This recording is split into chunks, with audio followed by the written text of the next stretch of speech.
Hello guys, welcome back. Above average FPL, but with just me, Baker. No Adam this week. No Adam today. We're going to try something new today. We've been doing the pods, or the extra pods, should we say, on Patreon, which is normally just me talking through some of my thoughts. We're not going to get a chance to do a game week review like we normally would on a Sunday because it's midweek. We're going to try and pod for you on Friday, but nobody wants to watch us talk through 10 games and then talk through our team selection on Friday. It's just too much and too long for anybody when you've got the decision on Saturday. So what I'm going to try and do this week is try and do a few little mini pods, which is just basically what we'd normally do is on a Sunday, look at the games, pick through some of our thoughts, almost a bit of research on the go. It's just me. Adam's got a really busy week with work, end of the month, start of the month's always really busy for him. So there's only a few games. We're going to do this on Patreon as we normally would. This is the usual sort of spiel for those guys that are around, usual sort of look. But I guess I think we're going to put this on YouTube as well. So if it does go out, then you'll get to see what we do on our free pods for Patreon. So yeah, just plug in that. If you're a free member on Patreon, you'll get these sort of videos regularly. Don't pay for it, don't have ads, and all you got to do is join for free. So real quick, 3 games. Let's have a look at it. Let's see what we make from it. Arsenal Fulham. So 2.3 XG versus 0.8. Hugely dominated by obviously the Saka chance at the end, which is a biggie. So for me and Adam and many others that went Saka, we obviously found out, has Team News and Ticks decided right on the deadline to post that, hey, guess what, he's on the bench. Really interesting. I'm not sure what I would have done if I'd known it earlier. I'd kind of wedded myself into the decision of going Saka.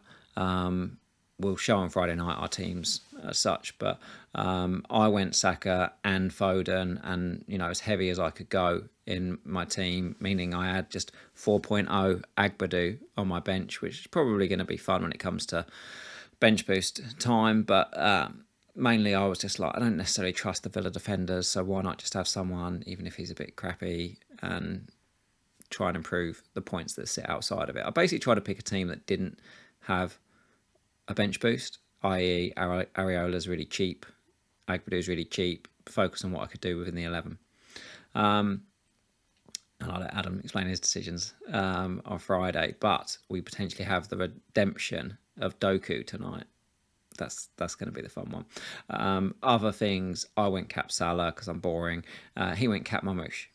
So we'll see how that plays out tonight. But Arsenal, Fulham, back to that. So what we do know, Gabriel's injured. Magnificent. Curse of the Wildcard strikes very early. Timber also took a knock early, and then he did seem to struggle on through the game, and then finally he goes off. You do wonder just how much playing on with that is good for him. I haven't made the move of straight off Gab on Saliba. I think most people on Wildcard don't really need to. A lot of us probably would have been benching either Vardiol at Man United next week, or say your Newcastle defender versus Leicester, or you just play both of those now. Fine. Nice and easy. Yeah. I think you can just bench it for away at Everton, and then let's see what we find out. Scans seem to be going on, but you suspect, especially with Real Madrid next week, it's not in their benefits to tell us whether he's back for Real Madrid or not. Let's see what happens first leg. So, onto the game. As you can see here, yeah, it would have been relatively cagey without it. 1.5 XG without that big chance at the end. I'm going to show you some of the workings that sit under this. So Sertout makes these for us. But what sits underneath that is we can also see here, ranked by total XG, who had the shots. So Saka's one shot made him the most XG for the entire game.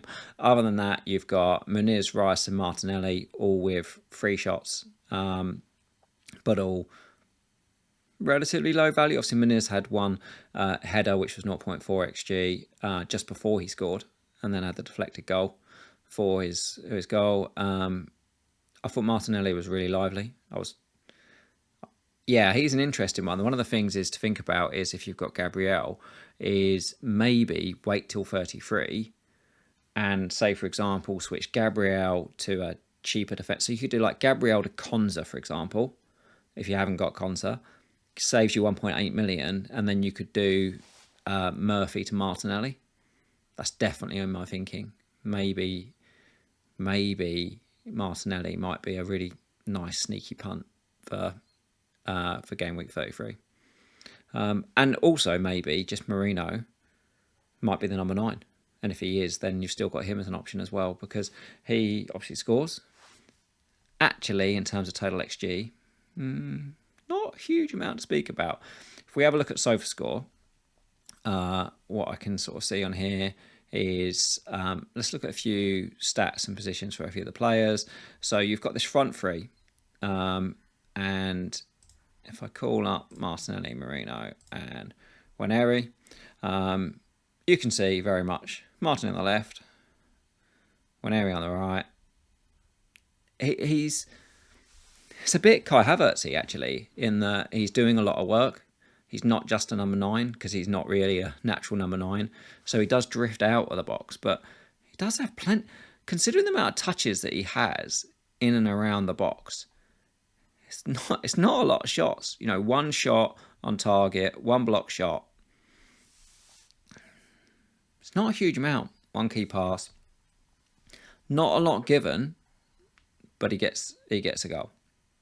If we take out one area on this and we bring in Saka, what you can see, as soon as Saka came in, Saka style touches. Stays very wide, very wide, very wide. In he comes.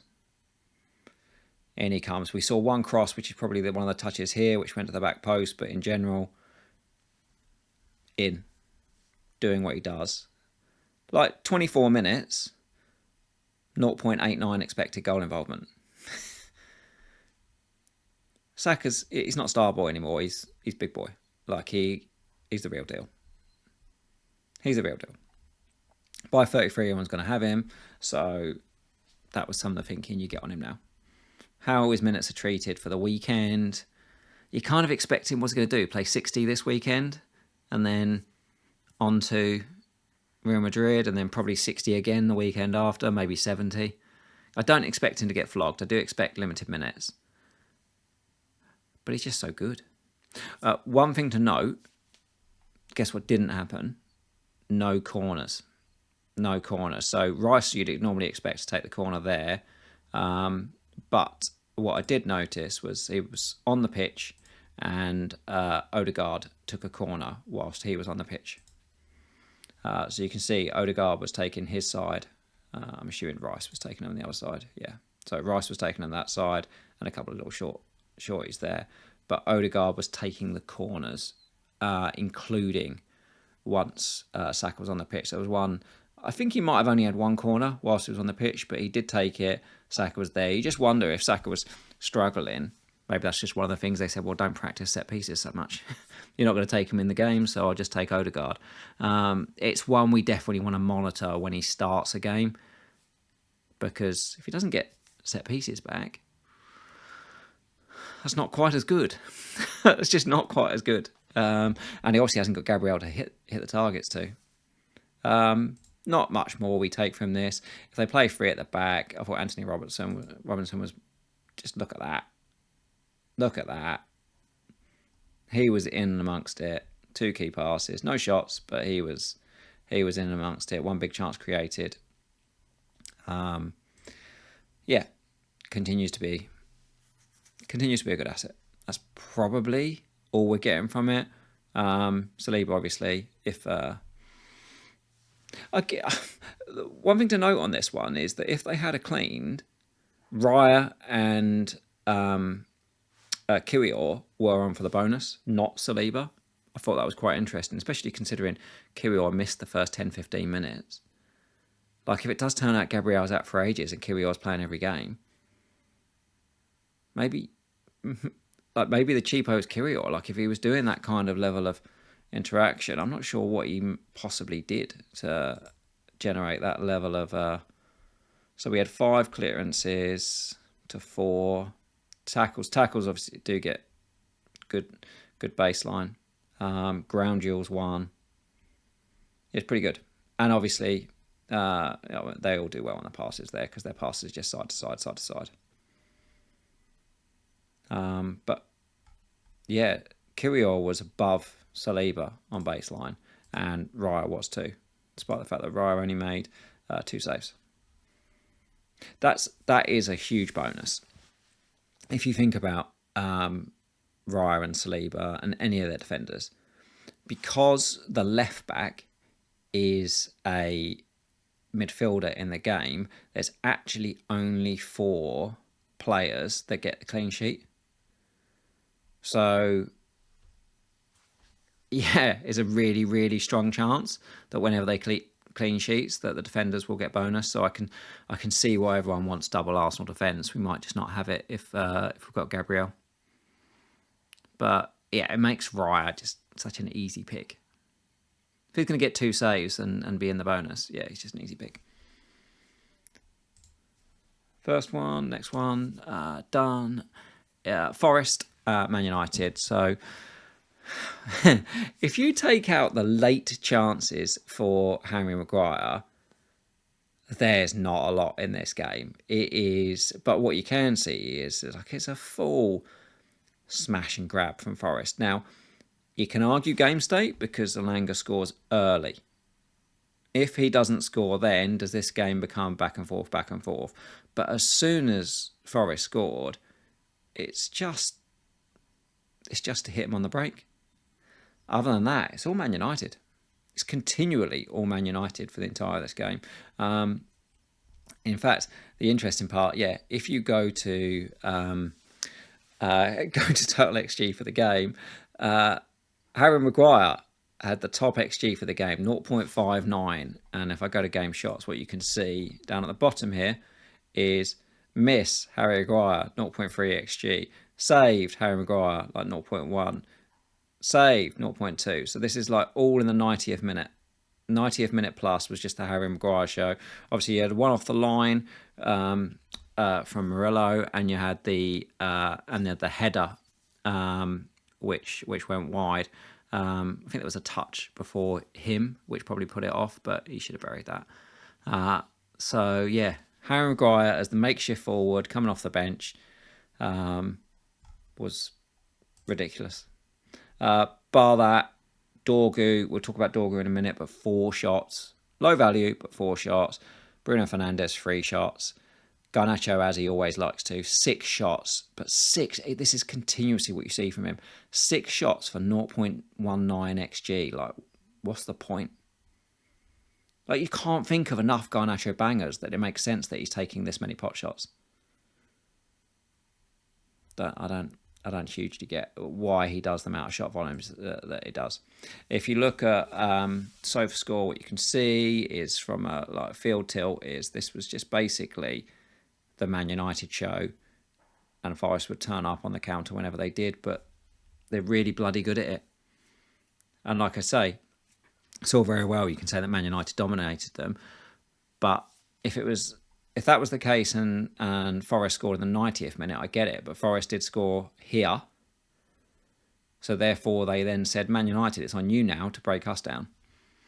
Didn't do it. Ole Aina got injured. So that's not good.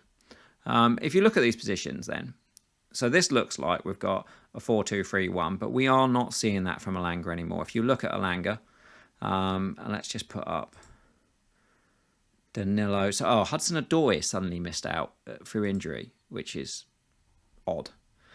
But what you can see is that Gibbs-White now actually is taking up spaces in a lot of the wide areas. So he's taken up a lot of this right mid, drifts over to the left. So he's on a full drifter covering the wings. But what you've got with Anthony Elanga is a real free roll and the ability to come off both wings, but also play through the middle. And they've talked about it quite a lot. I mean, it's great. It's great. It's the busy man that sits around the front man. He's going to continue to get chances. So, yeah, he's really interesting for his price. Really interesting. I certainly think we're probably not going there, but you could potentially stash him, maybe, if you're a wild card in this week. But I suspect you more just leave him as an option that you could go to for end of the season. From Man United, so let's start with the front three. In fact, we don't need to see the front three because one of them's Xerxes. But Garnacho and Bruno, 3 roles, both sides of the pitch. Everywhere. Keno and Bruno, corners from that side, corners from that side. Corners from both sides, loads of time patrolling the edge of the area. Not a lot of time in the box. In fact, what I noticed on is even when they were charging for it in the last 90 minutes or so, he was quite deep. He wasn't released, and that's probably a little bit because Casemiro and Ugarte were started, and then as they both get subbed off, it's almost like Bruno has to go backwards because the guys were coming on were the likes of Mount, Eriksen, Højlund. So what you ended up seeing is when they're bringing these guys off, Bruno actually went backwards. That feels like a bit of a waste for Bruno Fernandes, but in the first half it looked like he was all over it. 6 key passes. Like, it's real unlucky that he does not return. He had over 20 baseline. He just even if he had a assist, it would have been like a 7-point assist in this game. So he's just continually good, real good routes to points.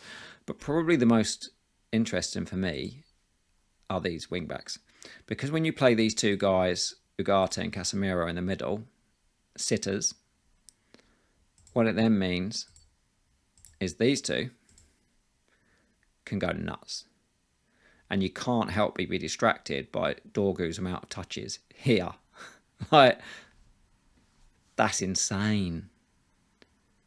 That's insane. So both of them have got forward exceptionally well. We've got just the 1 key pass, but the 1 key pass was a biggie, 0.6 expected assists. Dalot as well, 3 key passes, but look, 5 crosses, 9 crosses. You know, Dalot's stats shouldn't go unnoticed. I think Dorgu really caught the eye, but Dalot also in that ballpark. Really interesting. I think Dorgu is probably the one I'll go for. You know, Masraoui obviously can go back to be centre back, and that's not. Ugh. Like, he's great when he's in the wing back position, but obviously at any moment, if Masraoui goes to there, does that? I think Dorgu just keeps the job. And if anything, Dorgu could move forward into one of these roles. Like, I'd almost be tempted to play Dorgu over Garnacho if he played Dalot and Masraoui in some games. Yeah, he's good fun. He's the one to watch. Bruno, guys, you got unlucky. Alanga, we can wait for later. Last one. Wolves, West Ham. Safe to last for a reason. This is obviously to scale. It's quite interesting in that this reads 0.89, 1.1. Doesn't sound like particularly exciting. It's only a 1-0. But if you watch this, it felt like there should have been more goals. It distinctly felt like there should have been more goals. Bowen squares it to Ferguson early on, and he should have absolutely buried it, which is where you'll see all of Bowen's expected goal involvement from comes there. If I go down here, what you'll see, Bowen had 2 shots for not a lot, 0.18 XG. Manetzi 2 shots, 0.5. Strand Larsen 2 shots. So there's 4 shots in total. What we're looking at a minute, they linked up, I thought, brilliantly. Souček is continuing to get chances. He had what I felt like was the best chance of the game at the end. It wasn't huge on the XG, 0.2. But it was in a position where you'd expect Bowen to be, and it wasn't. It was Souček there. I imagine if it was Bowen there, it would be a goal.